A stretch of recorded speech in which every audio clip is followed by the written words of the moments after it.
bom dia a todos. Eu tenho muito prazer, muita honra de estar aqui e de compartilhar com todos algumas ideias e algumas reflexões sobre esses 200 anos de constitucionalismo brasileiro pelo fortalecimento das instituições.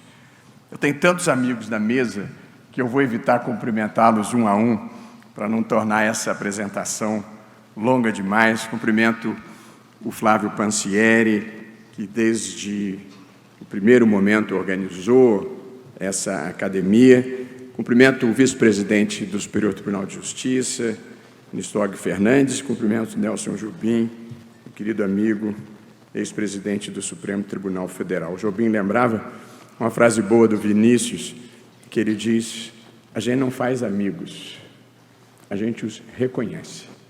E eu tenho uma grande quantidade de amigos queridos na mesa. O Flávio lembrava, eu estou aqui nos eventos da academia desde o primeiro, quando eu era apresentado como o jovem professor de Direito Constitucional. Hoje já estou virando o decano dos professores de Direito Constitucional. E me lembro sempre de uma história que o professor Paulo Bonavides gostava de contar.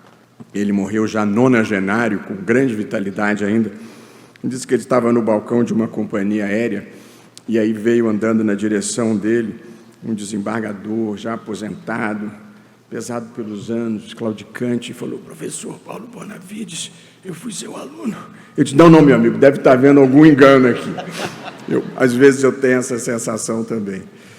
Eu dividi essa apresentação em 3 partes. Uma primeira parte sobre breve notícia do constitucionalismo brasileiro. Uma segunda parte sobre a democracia constitucional brasileira e a posição especial do Supremo Tribunal Federal. E uma terceira e última parte, como as democracias sobrevivem. Começo pela parte 1, breve notícia do constitucionalismo brasileiro. Constituições não nos faltaram. Tivemos 8 ao todo, num melancólico estigma de falta de continuidade e de instabilidade das nossas instituições. Na minha contagem, 1824, 1891, 1934, 1946, 1967, 1969 e 1988. A grande marca, 34, 37, 46, 67, 69, 88. 8.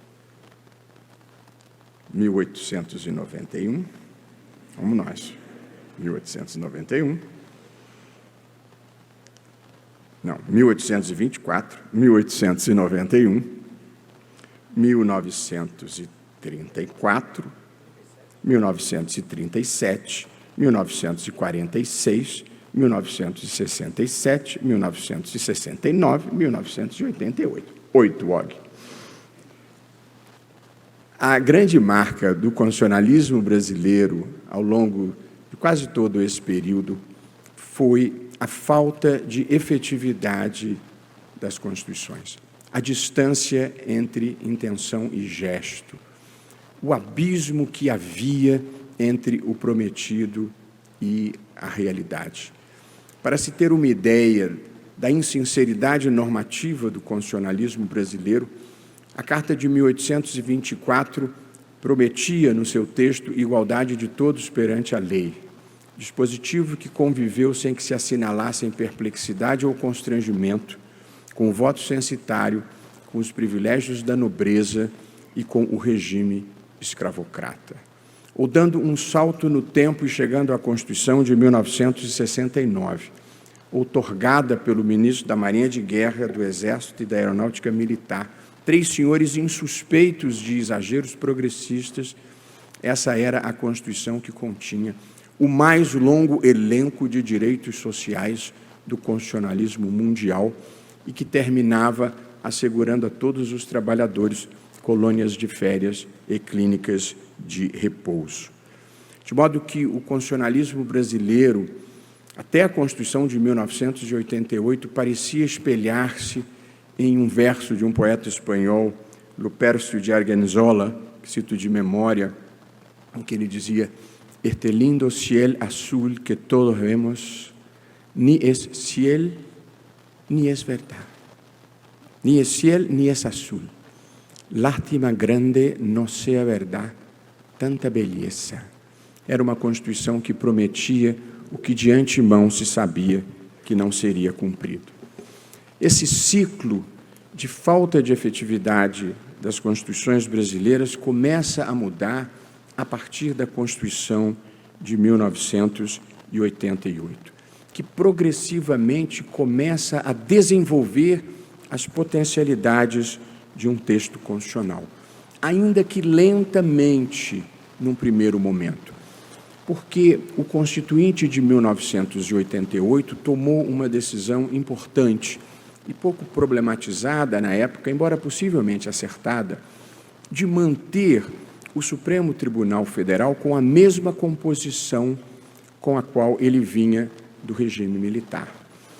E, embora isso tenha facilitado a transição, o que ocorreu é que a Constituição brasileira de 1988 foi interpretada nos seus primeiros anos de vigência por um conjunto de juízes, muitos deles de grande capacidade técnica, que, todavia, não deviam o seu título de investidura à nova ordem constitucional.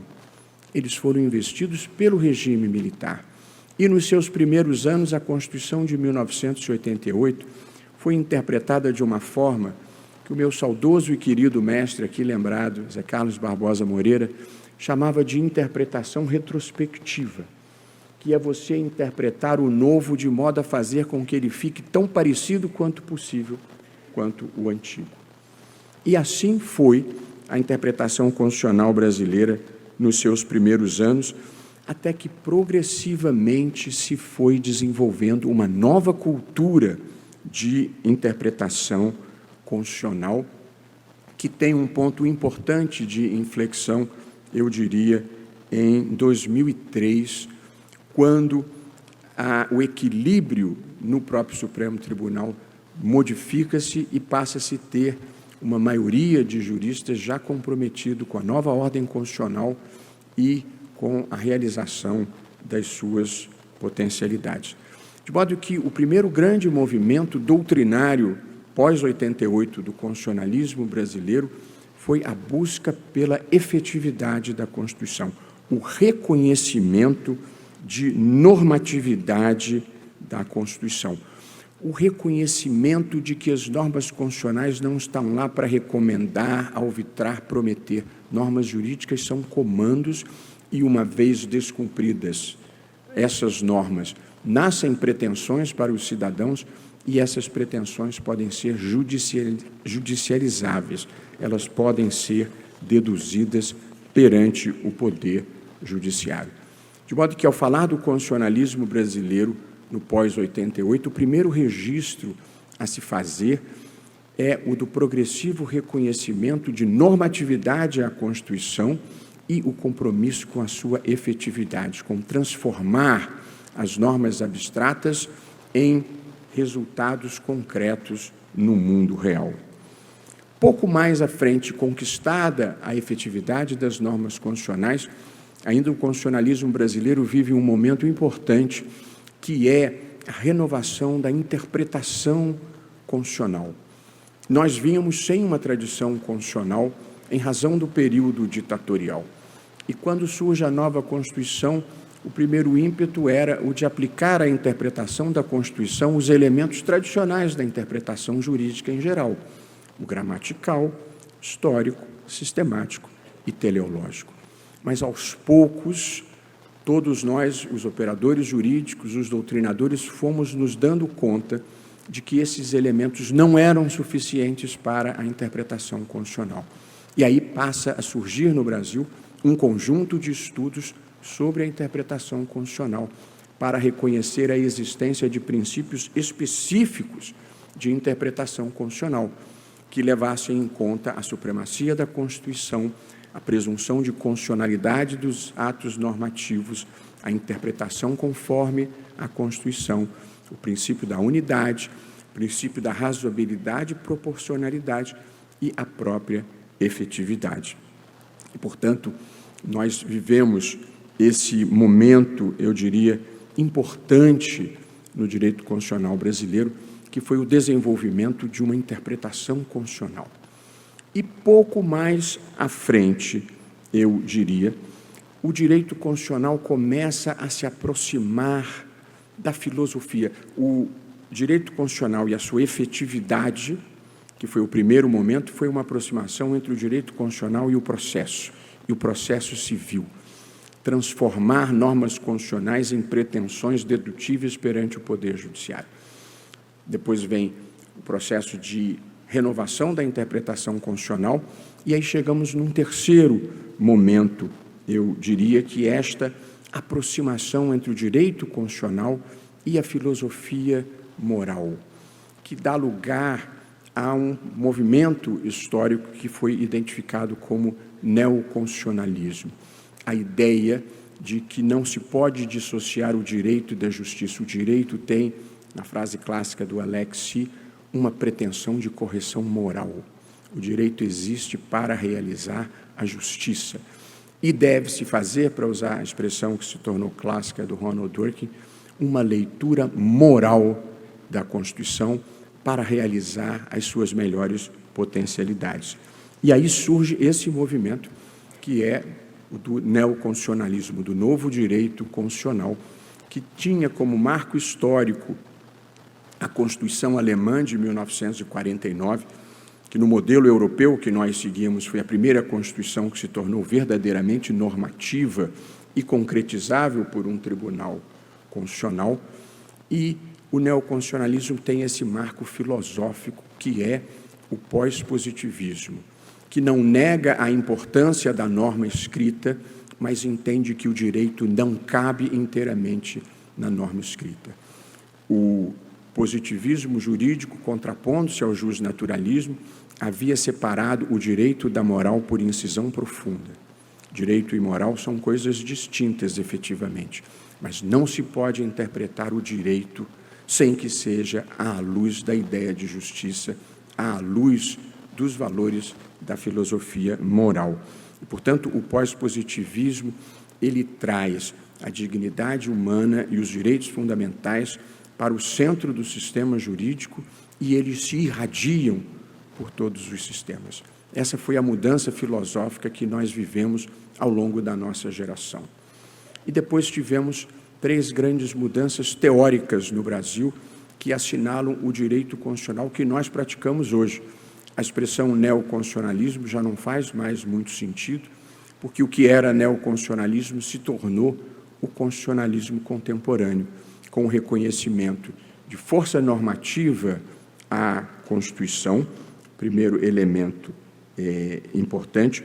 O segundo foi o surgimento, foi a expansão da jurisdição constitucional em todo o mundo e no Brasil particularmente, e, em terceiro lugar, o desenvolvimento de novas categorias para a interpretação constitucional, reconhecendo a normatividade dos princípios, reconhecendo a existência de colisões entre normas constitucionais, reconhecendo a ponderação como uma técnica importante de decisão, juntamente com a proporcionalidade e a reabilitação da argumentação jurídica.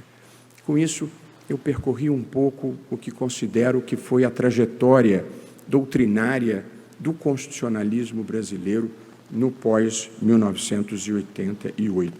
Essa Constituição de 1988 que nos proporcionou 35 anos de estabilidade institucional, nos proporcionou estabilidade monetária desde o Plano Real em 1994 e uma ampla inclusão social que ocorreu no Brasil. O Brasil conseguiu realizar as metas de redução da pobreza até 2015. Nós vivemos uma recessão, infelizmente, nos últimos anos, mas a inclusão social também pode ser um marco creditado à Constituição de 1988. Portanto, encerrando esse ciclo, nós vivemos um momento em que a interpretação constitucional abandonou o formalismo do positivismo jurídico tradicional para, sem perda da noção da importância da norma, permitir, na dimensão possível das possibilidades semânticas do texto, a realização da justiça. E com isso eu termino a primeira das 3 partes da nossa conversa sobre formalismo na interpretação.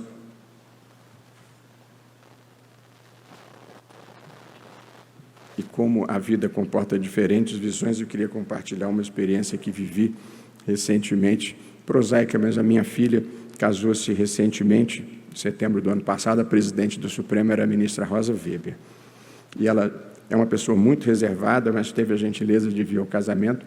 Fizemos uma festa em casa, com uma estrutura no jardim. Quando ela estava saindo, eu fui até ela e disse: Rosa, foi tudo bem, foi bem servido e tal. E ela me disse: correu tudo ótimo, gostei muito, só não consegui comer um docinho. Eu disse: como assim? A atendente me disse que ainda não estava na hora. Eu disse: então, peraí. Peguei a ministra Rosa pelo braço, levei até a mesa, uma mesa de doces grande, virei para a atendente e disse: essa aqui é a ministra Rosa Weber, presidente do Supremo Tribunal Federal. Ela gostaria de um docinho. E a atendente falou: ainda não está na hora. E eu disse: senhora, eu sou o pai da noiva. Ela respondeu: muda nada. Eu fui lá e catei os docinhos, que dizem que é a transgressão que dá vida à norma, mas eu fiquei pensando, essa senhora provavelmente nunca leu Kelsen, mas era uma positivista normativa radical, que achava que a norma não podia ser flexibilizada em nenhuma circunstância. Ou acho que ela devia ser da escola da exegese, talvez. Passo à parte 2 da nossa conversa, a democracia constitucional brasileira e o papel especial do Supremo Tribunal Federal. A democracia constitucional foi a ideologia vitoriosa do século XX, que foi o título de uma palestra que eu mesmo dei aqui na ABD Const alguns anos atrás, e depois publiquei em um volume, na verdade publicado pelo Migalhas, do Miguel Matos. A democracia constitucional foi a ideologia vitoriosa do século XX, porque derrotou as alternativas que se apresentaram, que foram o comunismo, o fascismo, o nazismo, os regimes militares e os fundamentalismos religiosos. Ao longo do século XX, nós tivemos todas essas experiências. E quando passamos do século XX para o século XXI, a Freedom House, que é uma instituição de aferição da democracia, reconhece que cerca de 120 países do mundo podem ser identificados como países democráticos. Democracia constitucional é um conceito equiparável ao de uma moeda com 2 faces. Em uma face, ela significa soberania popular, eleições livres e governo da maioria. E na outra face, democracia significa poder limitado, Estado de Direito e respeito aos direitos fundamentais. A maior parte das democracias do mundo tem no seu arranjo institucional uma Suprema Corte ou um Tribunal Constitucional, que tem como um dos seus papéis arbitrar as tensões que muitas vezes surgem entre essas 2 faces da democracia, entre o governo da maioria de um lado e o respeito às regras do jogo democrático e aos direitos fundamentais do outro lado, porque é uma experiência eterna que as maiorias têm uma tendência natural de abusar do poder. Portanto, as Supremas Cortes, os tribunais constitucionais, têm 3 grandes missões. Primeiro, assegurar o governo da maioria, e, portanto, sendo deferente para com as decisões políticas tomadas pelos órgãos eletivos. Mas, em segundo lugar, tem também o papel de preservar o Estado de Direito democrático, impedindo que as regras do jogo sejam alteradas pelas maiorias para se perpetuarem no poder. E o terceiro grande papel de uma Corte Constitucional é a proteção dos direitos fundamentais, inclusive proteção quanto aos direitos das minorias. Eu diria, essa é a formulação conceitual básica da ideia de democracia, vou fazer um estrago aqui, e de definição do papel das Supremas Cortes. Eu sempre gosto de assentar as ideias básicas conceituais e ter certeza que todos estamos trabalhando sobre as mesmas premissas e dominando o mesmo vocabulário. Eu lembro sempre de uma história que se contava no Rio de Janeiro, de uma Câmara que tinha um desembargador que sempre que havia uma decisão importante, ele abria uma gavetinha, sacava um papelucho, lia o papelucho, refletia e guardava o papelucho e trancava a gavetinha. Quando vinha outra questão importante, ele de novo abria a gavetinha, sacava do papelucho, lia atentamente, refletia e depois ele decidia. Esse pobre homem morreu ainda no exercício da jurisdição e os seus colegas, ínclitos e probos como eram, não resistiram todavia à tentação. Voaram na gavetinha, arrombaram a gavetinha e de lá sacaram o papelucho misterioso que resolvia todos os problemas. E o papelucho dizia: ex nunc para frente, ex nunc para trás. Cada um na vida sabe as dificuldades que carrega. Portanto, eu sempre gosto de ter certeza que os conceitos estão bem firmados. O Supremo Tribunal Federal Brasileiro, ele desempenha, no arranjo institucional brasileiro, um papel um pouco diferenciado em relação às Supremas Cortes e tribunais constitucionais do mundo de uma maneira geral. E gostaria, ao pensarmos sobre as instituições brasileiras, que é o nosso tema, refletir um pouco por que isso acontece. E aqui é muito importante fazer uma distinção terminológica. É comum dizer-se que o Supremo é ativista. O Supremo não é absolutamente ativista. O Supremo, no entanto, desfruta de um certo protagonismo na vida institucional brasileira. E eu queria compartilhar as minhas ideias das razões pelas quais isso acontece. Mas, em primeiro lugar, é preciso distinguir conceitualmente judicialização de ativismo judicial. O Brasil é um país que vive uma epidemia de judicialização. Tanto uma judicialização quantitativa quanto uma judicialização qualitativa. A judicialização quantitativa se expressa nos números que eu divulguei ontem da Justiça em Números, levantado pelo Conselho Nacional de Justiça, criado na gestão do Nelson Jobim, quando presidente do Supremo, e com o empenho dele, que desempenha um papel muito importante, o CNJ. O Brasil tem 83.800.000 processos em andamento, em tramitação. É um recorde mundial, mas disparado um recorde mundial. Considerando que o país tem 160 milhões de habitantes, se a estatística fosse uma ciência simples, nós poderíamos dizer que 1 em cada 2 brasileiros está litigando em juízo. É um número espantoso. Mas, além dessa judicialização quantitativa, nós temos uma judicialização qualitativa. Quase tudo chega no Supremo Tribunal Federal, das coisas mais banais às coisas mais complexas. E, portanto, queria compartilhar essa reflexão de por que isso acontece. Mas deixando claro, judicialização é a possibilidade de ir a juízo, e ela é ampla no Brasil, tanto quantitativa quanto qualitativa. O ativismo ocorre em raríssimas situações. Ativismo compreendido tecnicamente como uma interpretação expansiva de um princípio constitucional.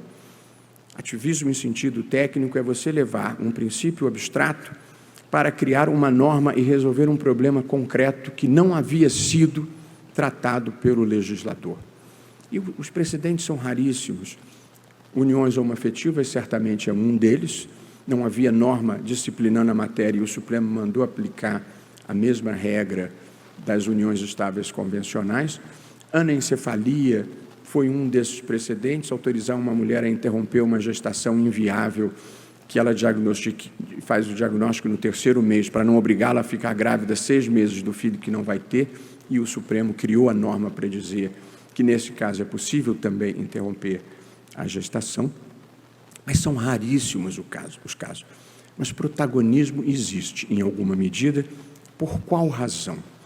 A primeira, a Constituição brasileira é uma Constituição extremamente abrangente. Ela cuida de temas que, na maior parte dos países do mundo, são deixados para a política, para a legislação ordinária. Mas, no Brasil, eles são constitucionalizados. A Constituição brasileira, como todas as constituições democráticas, organiza o Estado, o Brasil é uma federação, distribui as competências entre os poderes, legislativo, executivo e judiciário, e tem uma Carta de Direitos, a definição dos direitos fundamentais. A Constituição brasileira faz isso, mas ela faz muito mais.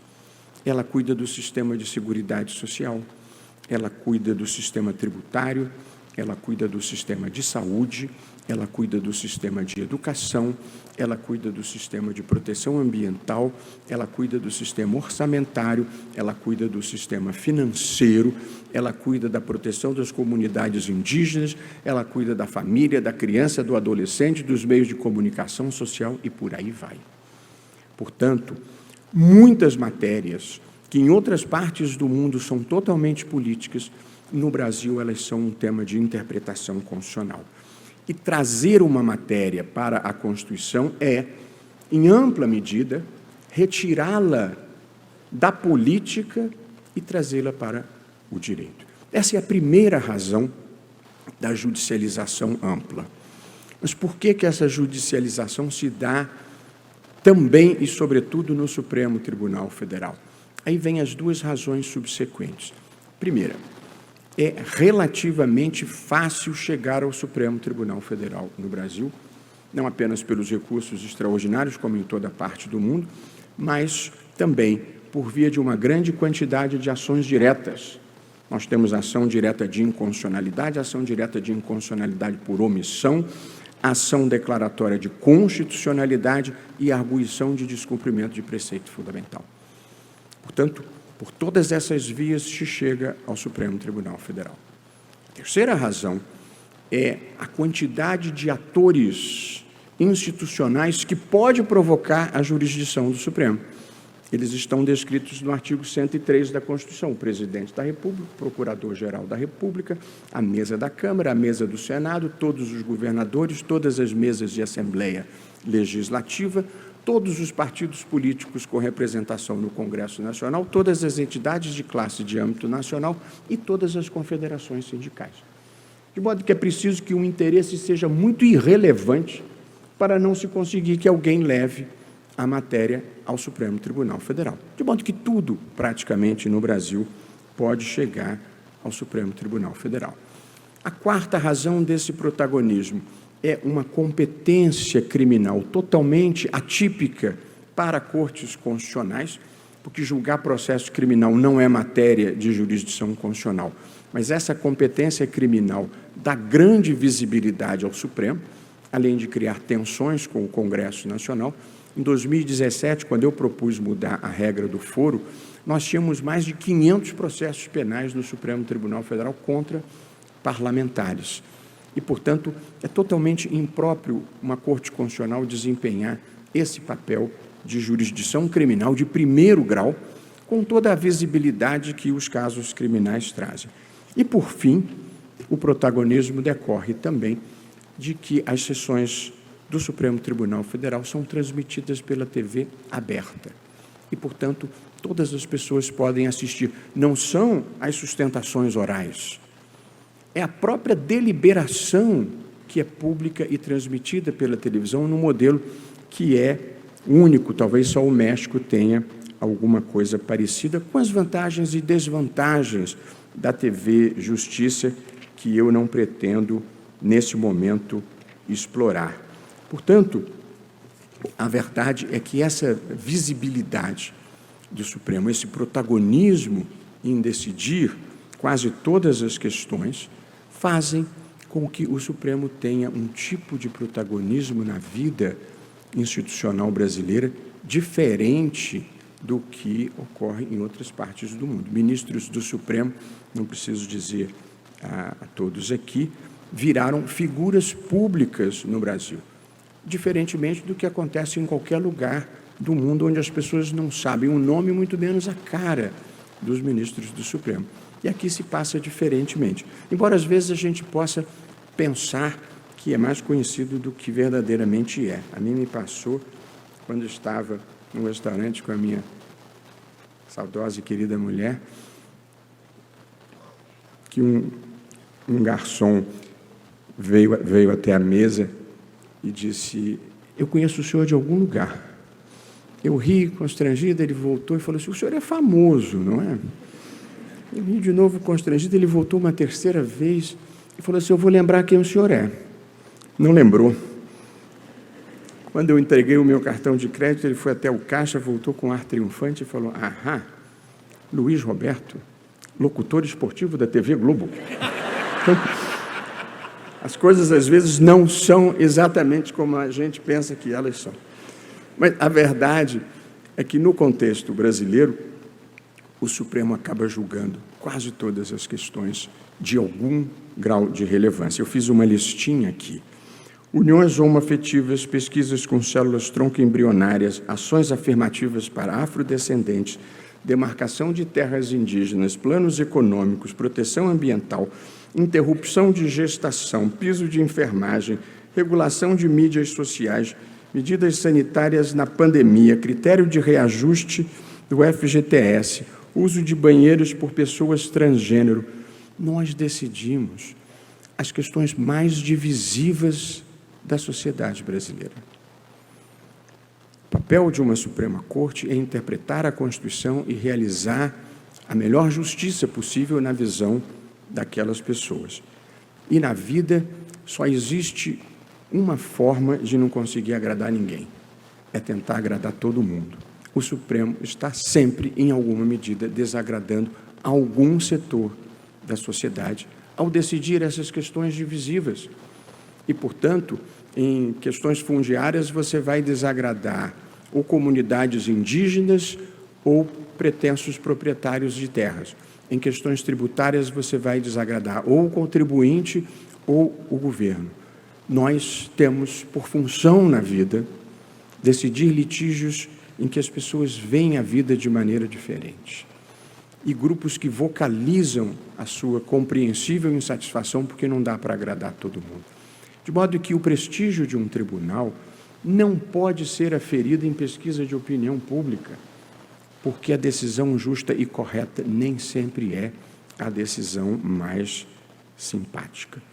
E assim eu passo para a terceira e última parte da nossa conversa. Conversamos, portanto, um pouco sobre o constitucionalismo brasileiro sob a Constituição de 88, conversamos um pouco sobre democracia constitucional e o papel do Supremo, que teve um papel muito importante na afirmação de direitos fundamentais, sobretudo de minorias na vida brasileira, de mulheres, de pessoas negras, de gays, de comunidades indígenas, de pessoas com deficiência. O Supremo foi um aliado importante no avanço da agenda de direitos fundamentais na vida brasileira. No caso das uniões homoafetivas, quando eu fui advogado, vivia do outro lado do balcão, uma vida mais colorida, talvez, Nelson, embora a gente deva cumprir com alegria as missões que a vida nos dá. Mas eu estava num evento, e um evento de centro acadêmico, uma jovem me apresentava e disse: está aqui o ministro Luiz Roberto Barroso, que foi o advogado no caso das uniões homoafetivas e que votou e defende a descriminalização da maconha para consumo pessoal. E disse ela: agora, ministro, nós temos uma nova pauta progressista que contamos com o senhor. Eu olhei para ela e disse: que são as uniões poliafetivas. Contamos com o senhor também nessa nova luta. E eu olhei um pouco perplexo para ela. Passado alguns instantes, eu disse: olha, na vida, nenhum tema é tabu. Acho que numa democracia tudo pode ser discutido à luz do dia. Agora, eu já sou convidado para a Marcha da Maconha. já sou convidado para parada gay. Preocupa-me o tipo de evento que vão me convidar se eu apoiar as uniões poliafetivas.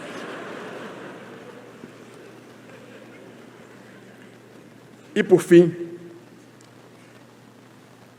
como as democracias sobrevivem? Eu disse no início da nossa conversa que a democracia foi a ideologia vitoriosa do século XX. Mas alguma coisa parece não estar indo bem nos últimos tempos em diferentes partes do mundo, num contexto que tem sido referido como recessão democrática, retrocesso democrático, democracias iliberais, constitucionalismo autoritário, identificando processos que aconteceram em países como Hungria, Polônia, Rússia, Turquia, Venezuela, Nicarágua e por aí vai. Mesmo democracias consolidadas viveram momentos difíceis nos últimos tempos, como nos Estados Unidos e como no Reino Unido. E, portanto, quem pensa em instituições precisa prestar atenção para tentar entender o que está acontecendo. E o que aconteceu é que o mundo assistiu uma onda de populismo autoritário que abalou as estruturas e a própria credibilidade da democracia. Esse populismo autoritário, divisivo da sociedade, em nós e eles, muitas vezes racista, muitas vezes homofóbico, muitas vezes misóginos, frequentemente anti-ambientalistas, ocupou um espaço imenso em diferentes partes do mundo e utilizando um conjunto de estratégias que são comuns nesses lugares, que são, em primeiro lugar, o estabelecimento de uma comunicação direta com a população, bypassando as instituições intermediárias de filtragem da democracia, como é o Congresso, como é a imprensa, como é a sociedade civil. E o populismo autoritário, porque supervaloriza o poder das maiorias, geralmente tem como adversário, como inimigo, os tribunais constitucionais ou as Supremas Cortes. Por qual razão? Porque a Constituição, ela é um instrumento de limitação do poder. As Supremas Cortes existem para interpretar a Constituição e, por via de consequência, para limitar o poder. Portanto, existe uma tensão natural entre quem supervaloriza o poder das maiorias e as instituições que têm como papel limitar esse poder das maiorias.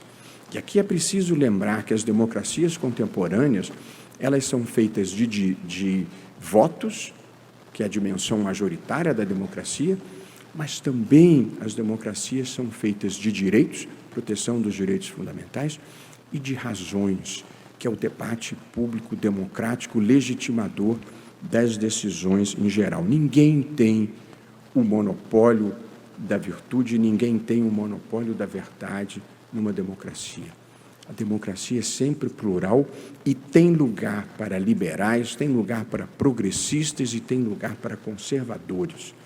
Só não tem lugar para quem não aceita jogar pelas regras do jogo democrático e cultiva a intolerância, a inaceitação do outro, a agressividade, a supressão de direitos de quem não pensa como eu. E aí,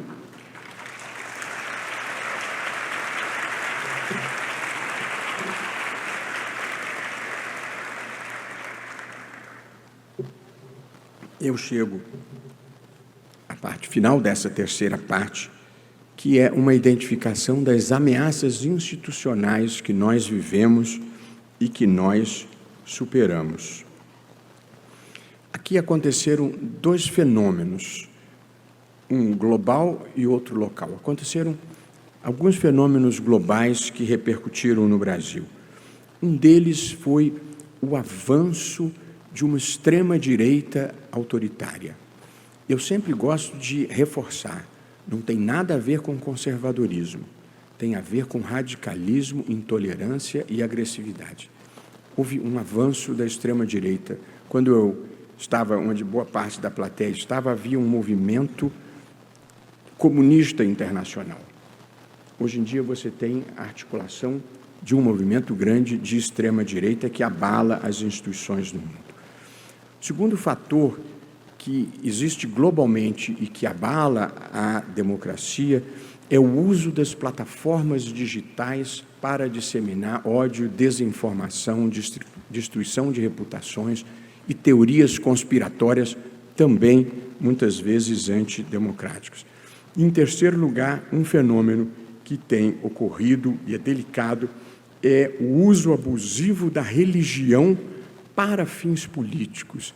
A religião é um espaço muito importante na vida das pessoas, eu tenho o maior respeito pela religiosidade das pessoas, mas não é possível nem desejável misturar a religião com política para dizer o meu adversário representa o demônio na terra e quem não votar no meu candidato não vai para o céu.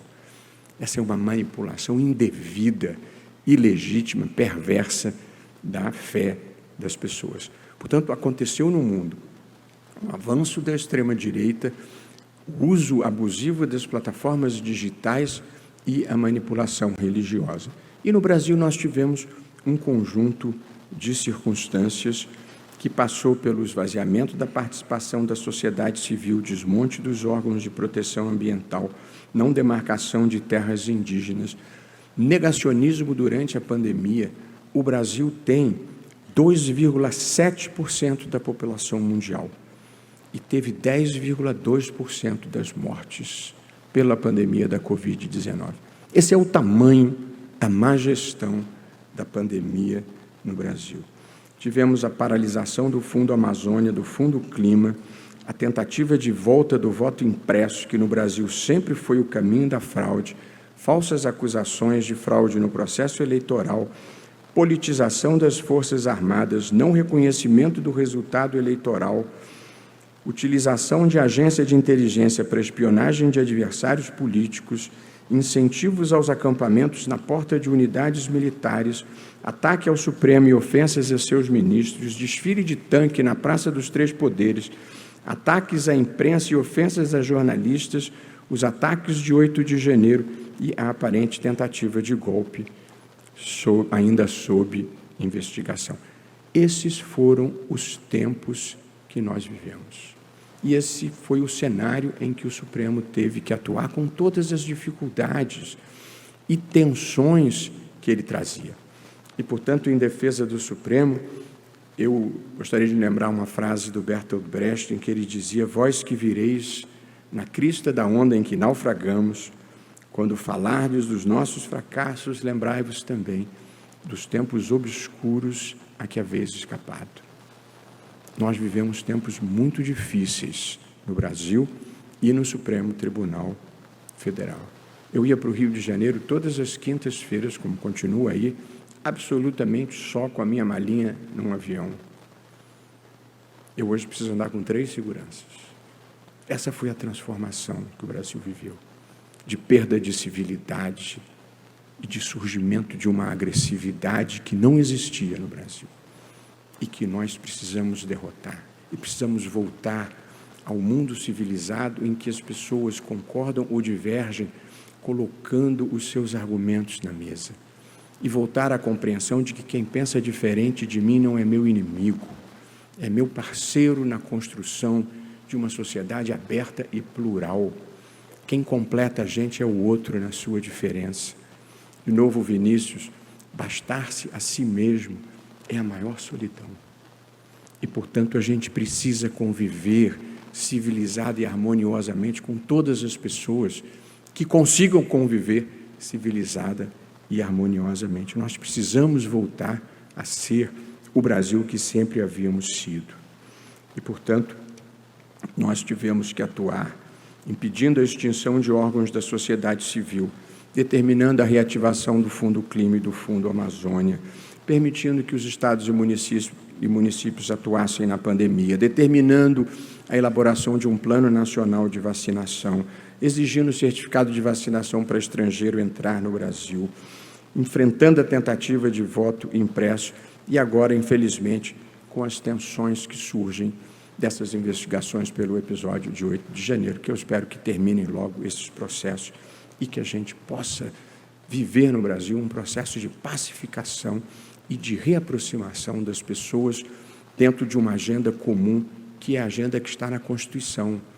Combate à pobreza, prioridade para a educação, investimento em ciência e tecnologia, saneamento básico, moradia, todos esses fatores que fazem o desenvolvimento de um país. Essa é a minha visão, meus caros amigos. Vou para o final da minha apresentação. É a minha visão do Brasil, das instituições, da experiência constitucional brasileira dos últimos tempos. Evidentemente, as pessoas podem ter compreensões diferentes. Como falei, ninguém tem um monopólio da verdade, ninguém tem um monopólio da virtude, ninguém tem um monopólio do amor ao Brasil. As pessoas amam o país de uma maneira diferente. Ninguém é bom demais e ninguém é bom sozinho nessa vida. Eu gosto de exemplificar isso. Eu chegava em Brasília, voltando de um evento em Florianópolis, o avião pousou, e aí eu estava pegando a minha mala, veio uma moça na minha direção, e ela tinha uma camiseta que dizia: "Meu coração é do Senhor". E ela andou na minha direção, eu olhei aquilo por um momento, tive um lampejo de felicidade, coisa simpática, eu nem conheço essa moça, mas ela passou direto, não era comigo. Portanto, na vida, às vezes, a gente acha que é o centro do universo, mas geralmente não é. E, portanto, eu aqui termino para dizer, num tom positivo, como de outras vezes já fiz, tendo estado aqui nesse evento, nesse lindo teatro, aqui nessa adorável cidade de Curitiba. Os países, como as pessoas, passam pelo que tem que passar para evoluírem e para se aprimorarem. E, portanto, a gente deve tirar proveito de todas as situações pelas quais passa, inclusive as situações difíceis e as situações ruins. A minha crença racional, minha fé racional, minha crença mais profunda é de que a história é uma marcha contínua na direção do bem, da justiça e do avanço civilizatório. E basta olhar para a história da humanidade, do tempo de sacrifícios humanos e despotismos até chegarmos à era dos direitos humanos. A história, ela avança. Às vezes, a gente não consegue enxergar da superfície, porque ela está fluindo como um rio subterrâneo, mas ela está indo na direção que tem que ir. E porque eu acredito nisso verdadeiramente, tenho sempre uma visão construtiva da vida, do mundo e do país de uma maneira geral. E gosto de lembrar que o Brasil só começou verdadeiramente em 1808, com a vinda da família real portuguesa fugindo de uma Europa à mercê de Napoleão. Sem desprezo à resistência dos indígenas, à resistência dos escravizados, o Brasil só começa como projeto de país em 1808. Antes disso, os portos eram fechados. Era proibida a existência de manufaturas aqui na colônia. Tudo tinha que ser importado de Portugal. Era proibida a construção de estradas. Não havia moeda suficiente. As trocas eram feitas por escambo. 1/3 da população era de escravos e não havia escolas. 98% da população era analfabeta. Isso há 210 anos, há 200 e poucos anos. Essa era a infraestrutura do Brasil. Passando para a superestrutura, nós não fomos herdeiros da tradição anglo-saxã, que tinha uma Magna Carta desde 1215. Nós somos herdeiros da tradição lusitana, queridos como são, e genuinamente são, nossos irmãos portugueses. Nós somos herdeiros da tradição do último país da Europa que acabou com a Inquisição, do último país da Europa que acabou com o tráfico negreiro, do último país da Europa que acabou com o absolutismo. E com aquela infraestrutura que eu descrevi e com essa superestrutura, em 200 e poucos anos, nós nos tornamos a 10ª maior economia do mundo, e só porque estamos saindo de uma recessão, porque vamos ser a 5ª, e somos a 4ª maior democracia do mundo. De modo que, olhado em perspectiva, a história do Brasil é uma história de sucesso. Nós percorremos um longo caminho. E, portanto, a gente não deve se deixar impressionar por fotografias do momento, que às vezes não parecem tão límpidas como a gente gostaria que fosse. E, portanto, porque tenho aquela visão construtiva da vida e porque tenho crença no país, porque nós percorremos esse longo caminho, eu, nos maus momentos ou nos momentos difíceis, me consolo com o slogan que aqui compartilho e com ele encerro essa apresentação. Não importa o que esteja acontecendo à sua volta. A gente não tem controle sobre o que os outros fazem. E quem trabalha em órgão colegiado sabe disso muito bem. A gente não tem controle sobre o que os outros fazem. A gente só tem controle sobre o que a gente faz na vida. Portanto, não importa o que esteja acontecendo à sua volta. Faça você o melhor papel que puder. E seja bom e correto, mesmo quando ninguém estiver olhando. Muito obrigado.